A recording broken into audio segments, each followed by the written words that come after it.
Middleweight banger coming up, one that I'm actually pretty excited about. This is one of those sloppy slugfest type of fights that should be fun for everybody. Yong Park 11-4 taking on John Phillips, the Welsh wrecking machine 22-10. Take it away, my man. Man, when I first saw this fight announced, I'm like, yes, John Phillips got another fight in the UFC. Yes, another opportunity to potentially fade him here. I don't know. Um, I think he has a lot of power in his hands. Obviously, we know his style. Like his nickname before coming to the UFC, the White Mike Tyson. You know what I mean? The Yep. guy's coming forward, just high guard and just waiting to throw heavy strikes, literally plodding forward. There's no method to his madness. He's just walking forward and trying to knock your face into the dirt. That's it. With Junior Park, I see a little bit more technical abilities from him. You know what I mean? The way he was able to light up Marc-Andre Barriou in his last fight. He had a really good, solid performance with his hands. Even in prior fights, even before the UFC, I believe there was a guy that he fought named Glenn Sparv. Beautiful fight where Glenn Sparv was pretty much moving forward and he was able to pick him apart, even while moving backwards. That's probably one of the hardest things to do is be able to be efficient with your hands while moving backwards. And that's exactly what Jung Young Park is going to have to do here. He's going to be the one moving backwards. He's going to be the one trying to stay away from the big shots of Phillips. But the thing here is with Park, his fight IQ seems to be quite on point because he does mix in takedowns every now and then. And we know that John Phillips doesn't really have the greatest takedown defense. I mean, he's a fish out of the water when he's on his back. Yeah. So I think that's kind of the key here. And a lot of people are kind of questioning the fact that he's minus 250. And when you have a guy that his only real winning ability or winning condition is to knock you out, I don't mind taking the juice there. Like for me, I think that Park is going to be a solid parlay piece here because I feel like he has a more complete game.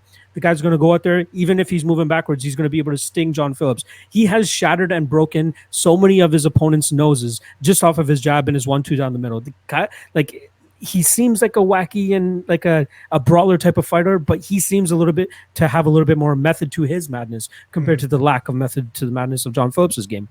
So I like Park here. I think he's going to be able to get this fight to the ground when he wants to, and I think he can hang on the feet. It's just one bomb from Phillips that can change it. You know what I mean? So that's why I wish it was like, if it was closer to like minus 150 for Park or something, I would be okay pulling the trigger on him straight. But at minus 250, I'd probably parlay him instead. But yeah, I really like Park here, and I'm high on him in this spot, especially if his opponent's only path to victory is a knockout.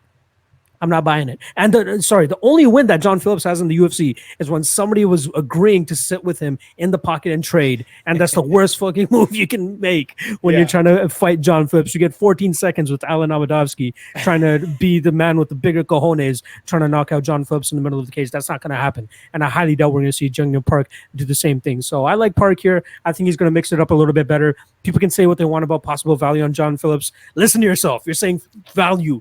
John Phillips, same sentence. Makes no sense. I feel you, man. I feel you. And this is one that, I'm one of those people that the first place I looked was John Phillips. I'm like, man, that's enticing. Because if you're wanting to bet on somebody with a puncher's chance, this dude has got a puncher's chance. Like, he's got some serious heat in his hands. The only issue that I have is, like you said, the rough takedown defense. He's got nothing.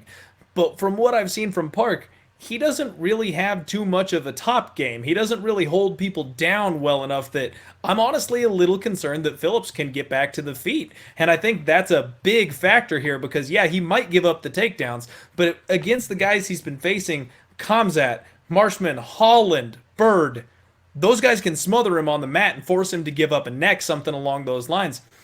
If Jung Park can't keep him down there, then that puncher's chance is very, very live when they go to war on the feet because Park will have no other option but to try to finesse him.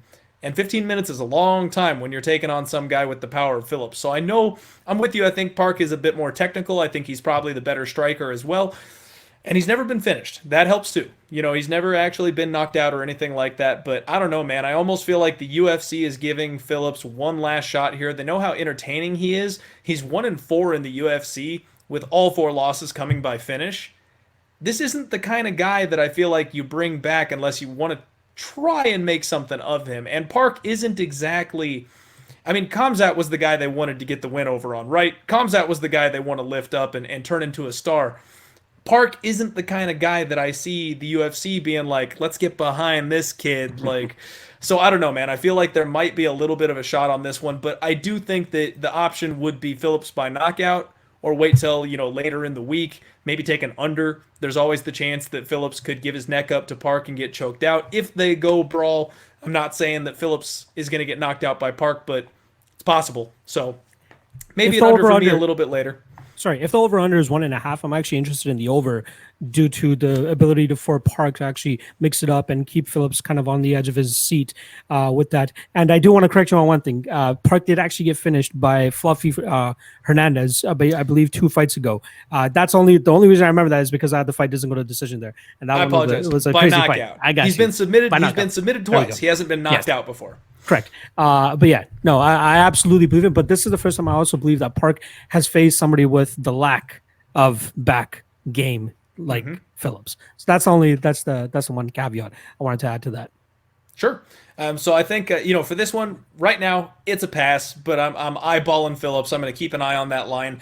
We'll see when the props come out. That might be like a little half unit shot on the knockout, something like that, just for fun.